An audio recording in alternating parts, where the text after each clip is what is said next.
It says we are now live. So welcome, Yeah. welcome everyone.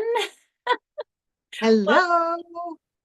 welcome to the Aligned Ambitions Show, where we share women's entrepreneurial wisdom. And today I have with me Jenny McCarthy. Jenny is a coach who leverages her 30-year Verizon career pioneering loyalty, telecommuting, and job sharing. Jane is the founder of Jane Storm. She integrates speaking, coaching, and training, empowering clients worldwide by identifying their strengths. In 2022, she inspired 700,000 people. That's a huge number in India, speaking about hope, holding on to positive energy. So, Jane is a global hope activator who fosters collaboration and seeking powerful success through her people centric approach. So, welcome, Jane. Thank you. Thank you so much. It's funny when you started to introduce me, you said Jenny or Janie, and I laughed because my family always called me Janie. And then when I went off to corporate America, I became Jane. And then after I left corporate America, I became Jane Storm, a positive force for your future. So A combination. And so I yes, obviously combined it at some point in there. yes. So feeling the energy of it all. So, well, welcome. And there's just so many things I want to ask you about just your bio alone. Let's just start. First of all, can you tell us a little bit more about you, a little bit how you ended up where you are today? Yeah. My name is Jane McCarthy, and I'm from Long Island, New York, born and raised a New Yorker. Uh, with a single mom, I have two sisters. One is 15 months older than me, one is 3 years older, and my brother is 7 years younger. Uh, my mom became a single mom when I was 10. So the three sisters, pretty much raised our brother when she was working 7 a.m. to 7 p.m. My mom was a huge influence in our lives, and she was my first hope activator. And she taught us about hope. From a very early age, I remember her and my father both fighting for the underdogs, leading with their hearts. We had kids, it's called Fresh Air Fund, and they would come from the city and they would come stay with us in the summers. And our house was known as Switzerland. You were not allowed to have battles on our property. I wasn't allowed to eat grapes because of the migrant workers in California. We came from a very activist, loving, uh, fun environment. And I also had the ability to collect people over the years. My mother said I came out of the womb and all I cared about were collecting people. So I have my friends since I was 3 to 10 to 17 and on. And I had the opportunity after college, the day after college, to start working at Verizon. At the time, it was New York Tel, then it was 9X, then it was Bell Atlantic, and then it was Verizon. And I had 32 years there. And in 2018, I had the opportunity to take a package and I took it.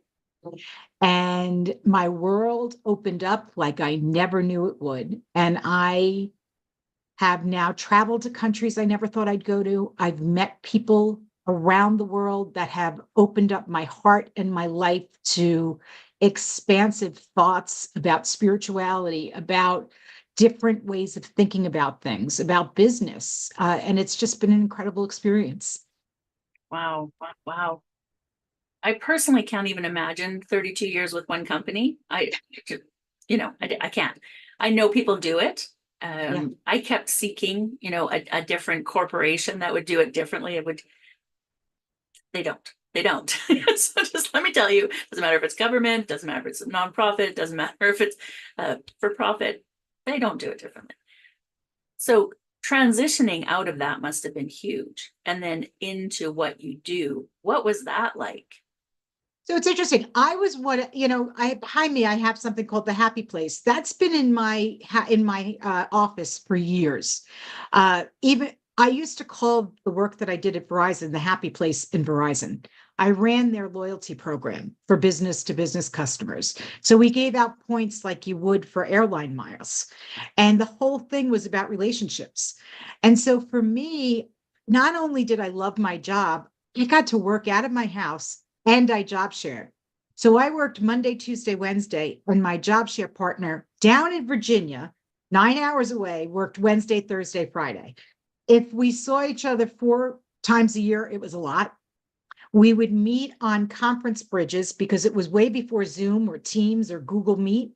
And we would talk throughout the day on Wednesdays and have different people come on to conference bridges throughout the day. And when we would go to our headquarters in New Jersey, we'd hear people talk and we'd be like, oh, I think I was on a call with you last week because we had no idea what people look like. It was like the voice of corporate America when we were doing that. And I really loved what I did. I had a lot of freedom, and that's important to me. I had the freedom to do what I wanted to do. I was appreciated for what I did, and I got to do my strengths before I even knew what a strengths coach was because I was the out front, creative, let's get things done person, and Mary was the behind the scenes, didn't need to be in front. My job share partner, a phenomenal spreadsheet, analytical, intelligent, brilliant person. I am a social B student. She was an A student. And we just matched and we were able to do that and do it well for 20 years. Wow. Wow. Yeah. I- and that is amazing that like to stay in one position type as well in Yeah. a corporation for and so you use those strengths then that you had not maybe not acquired because you had them, but then you recognize them Yep. to build what you do now. Yeah. So 2018, Verizon offered a package. And my job share partner and I were like, well, maybe we should take this. And I decided pretty quickly that this was my opportunity. It was going to be time for me to move on, and didn't know what I was going to do. And I was traveling from office to office, doing training on my program, Small Biz Rewards. And I remembered going to Kobe Marketing, which was the vendor that did all of my loyalty marketing for me. And there was a huge sign on the wall and it said Jane Storm. And I said, what is this? And they said, when you show up, we don't brainstorm, we Jane Storm because you connect people with ideas better than anybody we've ever met. And so I'm in the car 2 years later thinking, what am I going to do when I leave? And I said, well, I've got a company. I know the name is going to be Jane Storm. I know I'm going to connect people with ideas. I have no clue what that's going to mean. And then 2 months later, I decided to go down a coaching path with the Center for Coaching Certification. And I learned how to be a coach. I always knew I loved people and I knew I loved to help people. So I wanted to go down that route. And so I went there. And after a year, I went back to Kathy Liska and I said, I'd like you to coach me. And she said, no, I want to teach you. I'm about to do a cohort. I want you to be part of it. It was literally 2 weeks before the pandemic in March of 2020. There were 8 people from around the United States that joined in on this cohort. And we became professional certified coaches, which I didn't know until halfway through was like a master's degree of coaching and one of the hardest things I'd ever done in my entire existence. And couldn't have come at a better time. I was having issues with my teenage son. And that environment taught me how to listen better, how to ask powerful questions, and how to put myself into others' shoes and have a little bit more empathy as a parent. And it was life changing. And from there, one of my friends that was in the cohort, Elisa, said, Jane, you've got to look into strengths, which I had already done the strengths assessment for Clifton Strengths. And she said, you have to become a strengths coach. And so I did it. And it's been the best thing that ever happened to me. My top 5 are positivity, communication, woo, which is winning others over, input, and maximizer. And my positivity and communication comes out often, often. And so it was a very cool experience to go down this path and see where I've landed to then be able to, before, I mean, there's so much, going to India, working with women around the country on their stories, finding out that I now know 5 people that someone has been murdered in their family or someone has tried to murder them. I've learned that women have resilience and grit and wisdom and the ability to do anything they want to, and they can lift up people and they build community well. And then on the other side, I've been with men that have taught me spirituality and meditation and how to go around the globe and how to create an environment where you look at legacy and say, what do you want to do, say, or build 50, 100, 200 years from now? And how are you going to make that happen? Wow. Wow. I don't even know what to say to that. I got truth bumps as you were speaking and share, and I was just like that, like you were just destined to be where you are, and everything was leading you there. And you had an amazing life while you were doing it. It sounds like you enjoyed your Yes. job. You had all of those things. Many of us like suffer greatly in corporate. Yeah, It's like, sounds like you loved it. You had a good work partner, all of those things. And yet everything was taking you on the path that you needed to go. And that's amazing. absolutely. So I do Yeah. want to ask you about this, um, you know, 700,000 people in Yeah. India. Oh, tell me about that. Yes. So I was part of a delegation that got to go to India, and it was for a saint's death anniversary. I was there for his birth celebration and his death anniversary. And in India, there's a huge reverence to birth, to death, to life. And so this was a national event for Saint Tukraji Maharaj. And the event was around We Are One. It doesn't matter if you're Christian, Buddhist, Jewish, we are all one, and we come together as one. And so my boss at the time, uh, he had been going there for 13 years, and he had the opportunity to speak again after the pandemic. And he said, I will come, but I want to share my stage. I want to invite others to come with me. And I want everybody to have the chance to spread their message. And so I worked on getting the people to come, coaching them with him, and building community with them. And from that, uh, we had 17 people go over, and I got to speak about hope, holding on to positive energy. And from the work that we did for legacy, I really started to think about, I never really thought about legacy. A lot of people think of legacy as, I have kids, what am I leaving with kids? And this was a different concept that he came up with, which was, really, what do you want to do, say, or build that's going to last 50, 100, 200 years from now? He was brilliant at it. And he got people to think out of the box. And one of the best things he ever taught me was suspend what you know in order to grow.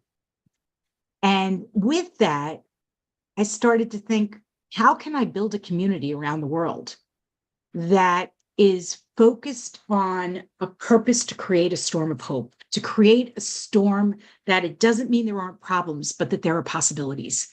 And what do those look like? So start small, start with yourself. What is it? What does hope mean to you?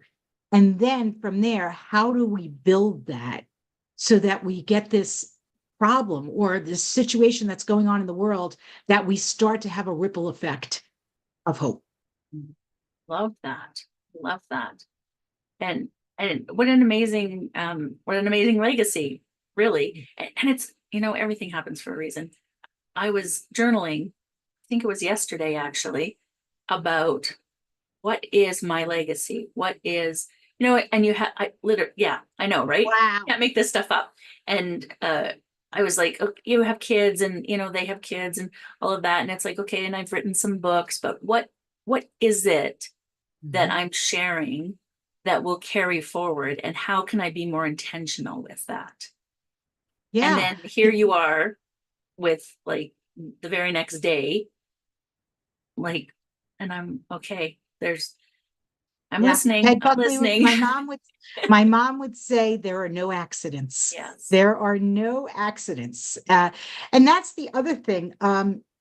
Throughout all of this, in the last 3 years, so much changed in my life. And by the way, I'll be married 30 years in November, and my husband is phenomenal. He is one of those people that when you ask, I mean, I was gone most of 2022 for two reasons. The first is that I was traveling for work. The other was I was taking care of my mom down in Florida. And people used to say to him, especially by the way, women would say to him, how are you surviving? Like, who's cooking for you? How are you doing this? And he'd be like, you know what? When I met Jane, I sat next to her and I waited for this moment because I knew it was coming. He is one of my biggest supporters. He is excited for everything that I do and supportive. And that makes a huge difference. He gave me the ability to, I call him my lighthouse. I go out and spread my wings and I come back and he's my lighthouse and he's always here and he's my grounding force to my storm. And with that, in 2020, my mom was diagnosed with cancer, uterine cancer, and it was during the pandemic. So I went down and we didn't know how bad it was going to be. So I thought I was going to be there for 2 weeks. 7 months later, I was still there. And then over the next 2 years, my sisters pitched in and my brother, and I was there the most just because of my lifestyle and I could do it. And my husband was up in New York and he was taking care of his 92-year-old father. My mother passed away in April 23rd of 2023, and my father-in-law passed away 6 weeks later. And they were 85 and 92. They were not young. My mother was definitely a young 85, and it was a shock to all of us that she's gone. However, one of the things that she taught us, all of us, was she knew a little before she went into hospice, and she said, I guess my role in life is to teach people how to live while they're dying. And the truth of the matter is, all of us are living till we die. So if we can live in the present moment, we'll be okay because all of us are dying. Yeah. Whether we want to believe it or not, it's still happening. Yes. Right. Live your best life. Yeah. Yes. And so she really taught me to be a hope activator and to bring in the hope and from that really inspired me to look at how do I bring this beyond just that I do a lot of work in corporations, in government, in small businesses, because that's so much still a part of me. I really am a corporate woo. I really have both sides of me, the right and the left. And I call it the secret underground on how many people in corporate America and how many people in government jobs are mindful and have mindfulness and do mindful, but they don't think anybody else does, so they don't want to talk about it. And we had done a study a couple of years ago when we were looking to bring people to India, and years ago my boss had been looking and there wasn't a lot on LinkedIn about spirituality. If you go on now, it's out there. People have opened up the doors. I was And just on there actually earlier today doing some research, and sure enough, yeah. it's out there. It's out there. And so what we're doing now is building momentum on the fact that there are so many people desperate, Larissa, for community. Yeah. So Yes, desperate for community. they are. And especially after the pandemic, Mhm. we've been heading in that direction for quite a long time. That, Yeah. the solo, I can do it alone, I don't need anybody, and yeah, and now we're suffering. So now everybody's, not everyone, many people are moving back towards where, how, and Yeah, don't know, right? Don't know. exactly. Yeah. Yeah. So we then offer the communities of positivity, not just a community, but a community of positivity and empowerment and building people up. And that's what we need right now. That's what we Yeah. need. Yeah. And I've been lucky enough that through the work that I did in India, I have met the most amazing young people. So I have a young woman who's 34 with a 6-year-old. Her name is Priya, and she and I go live every Wednesday, and she's part of the Hope Activator community. And she is wanting to bring women empowerment to India. And I learn from her every single day, and she learns from me every single day. One of the things I always laugh about is people will say to me, "You work with a lot of young people." I learned so much from them. I mean, I don't care how old you, I learned, it doesn't matter. Their experiences are different than mine. And it just opens up so much to my world. And so every day, she said something the other day that has stuck with me. We were having some technical issues doing a live. And she came on and she said, "You know what? I'm not a machine. I'm human. And I make mistakes and I couldn't get it to work." And I thought, isn't that us all? We get so caught up in trying to be perfect on Zoom, perfect on lives, perfect on everything in our lives, perfect that we make the perfect post. And when we're human, that's when people love us the most, when they can say, "Oh my God, look at what she just did. I've done that." Absolutely.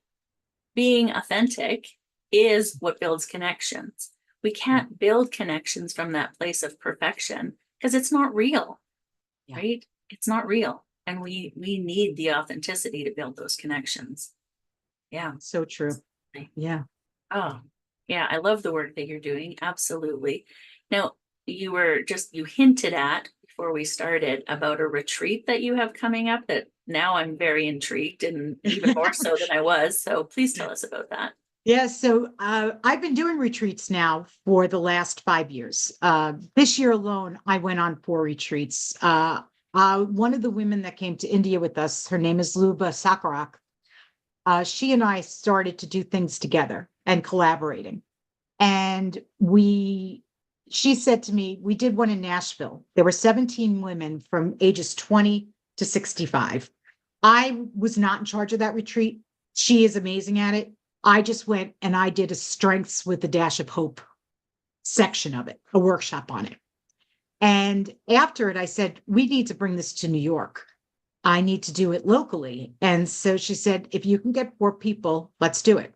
So October 3rd to the 6th, I'm having my first official Jane Storm retreat because my sister and my best friends and Luba were like, it's time for you to do your own retreat.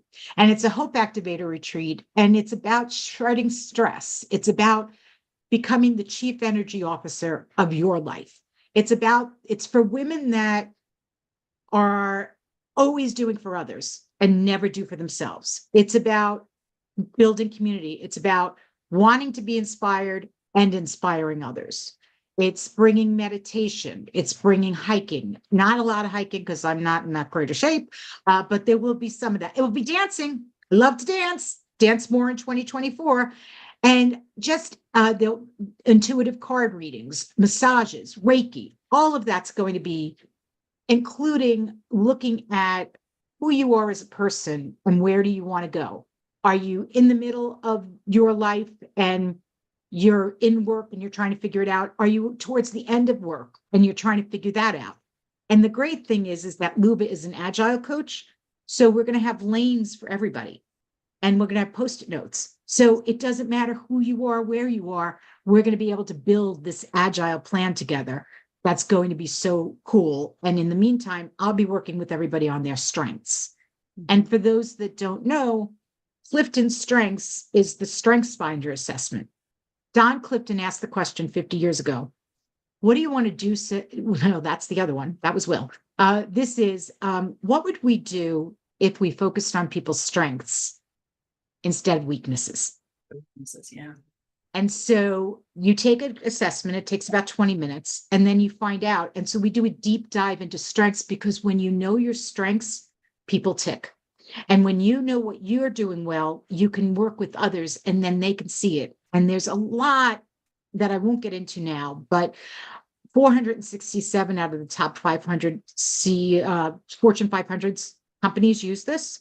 Military uses it, universities use it, 30 3 million people have taken strengths. So we're going to do a deep dive into strengths. From that, Luba and I had been told that people kept talking about they wanted to go to Bali. So we decided to do a bucket list trip, and it's called The Purposeful Adventure of a Lifetime. And it's going to be for men, women, anybody. All are welcome. We're taking 16 people to Bali, April 27th to May 3rd. We've spent the morning looking at the most amazing places that I mean, I've stayed in some phenomenal places, mansions in Bahamas, places in Goa, India. I mean, gorgeous, gorgeous, gorgeous places. This one is at the top. And we have 6 people already interested. And if people are interested, we're going to announce it next week, janestorm.com. And we're excited for what that brings, because once again, it's going to be community, spirituality, mind, body, soul work, everything coming together. We may have people coming from the United States that bring the soul work with them. Or we're going to have people that are right in Bali. We're still working with the practitioners. We have one in mind that we love, that is in the United States, on the West Coast of the United States, and she may come with us. So we'll see. Wow, that sounds amazing. That sounds, yeah, like a once in a lifetime kind of trip. So that sounds absolutely amazing. For women who are maybe in corporate, whether they love it or not, Mhm. and really have a passion for something, what is one piece of advice you could give them to pursue their passions? That's such a good question. First of all, knowing what their strengths are, and then how did they? So I've had an interesting thing. I have a client that is into mindfulness and has a team of people. So we started to figure out how can she incorporate that in to what she's doing that makes sense from the left brain and the right brain, and how do you marry that together? And I do believe it's taking steps that when you believe in yourself and you have the confidence and you have the plan, anything is possible. So you have to also find the resources and the support within your organization that's going to allow it to happen. And that's a big one, because all you need is one supporter. If you can get one person that is a decision maker that can help you move yours, because it's just, I mean, call it a trial, call it whatever it is, and just start to do small things that start to make big differences. Yeah. Finding a community of people who support you, Yep. ideally, right? Um, find one person who supports you, ideally a Yep. community of people that support you, and understand your passion, even if they don't understand, the logistics of the passion, but Yeah. understand the feeling of that passion that you have. Those are the people that you need in your life to be able to move forward. Those are the people who will help you step into that confidence, step into that know-how, and do all those different things. Yeah, yeah. I call it your trust team. You need your trust team. So if you fall backwards, they're there to catch you. And they also are the people that are going to build you up and know who you are and are willing to if and maybe in corporate, it's someone that may have to go out on a limb for you, and they're part of your trust team. They're the ones that say, you know what, I'm going to let her do this. I'm going to let her try. Hmm. Yeah. And then if you're wanting to step out of corporate, then you have to then have that team behind you to try. Yeah. And that's a big thing. I have people that left the same time I do that probably still regret doing it.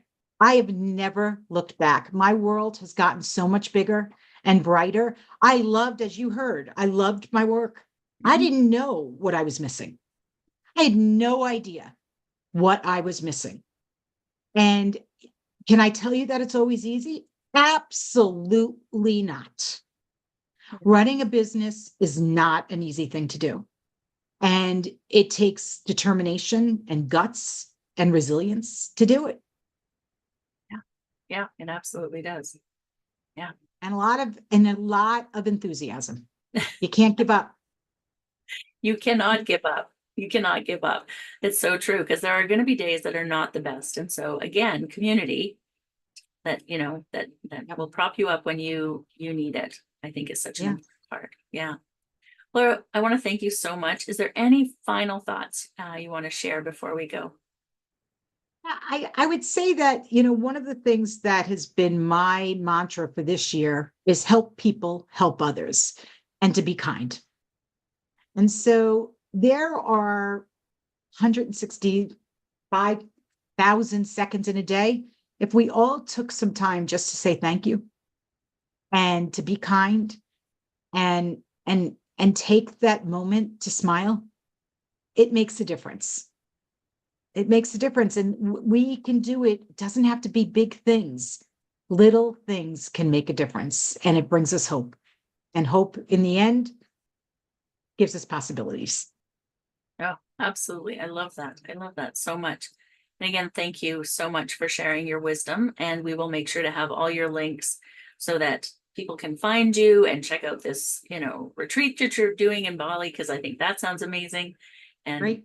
I really appreciate you being here. And thank Thank you. you. Thank you. And if you're a woman interested in aligning your heart-centered business with your ethics, values, and life goals, join our aligned business building mastermind for accountability, like-minded women who become your business colleagues to share the journey with. That's the community, resources and trainings, and so much more. And thank you for watching. And we'll be back again for the Aligned Ambitions show. And I push the buttons.